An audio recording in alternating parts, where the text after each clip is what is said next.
Ahoj, ja som Kristián. A ja som Alex. Dnes vás zdravíme zo starého mešťanského pivovaru v centre Banskej Bystrice. Ako môžete sami vidieť, jeho súčasný stav nie je veľmi priaznivý a práve toto je fakt, ktorý nás veľmi trápi a chceli by sme ho zmeniť.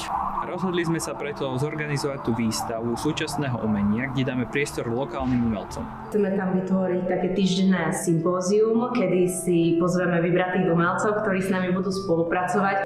Si môžete vyskúšať rôzne postupy výtvarné, môžete sa rozprávať, komunikovať s tými výtvarníkmi aj o histórii toho pivovaru a podobne. Robila som tam asi v 61. 62. roku. Mala som asi 17-18 rokov. Bolo tam dobre, boli sme tam mladší ľudia, tak by sa to mohlo dať dokopy, zanechať a obnoviť, aby to fungovalo pre Bystricu.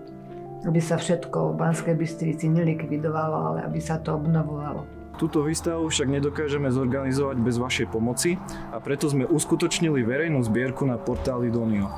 Ďakujeme za každú podporu a prezdieľanie.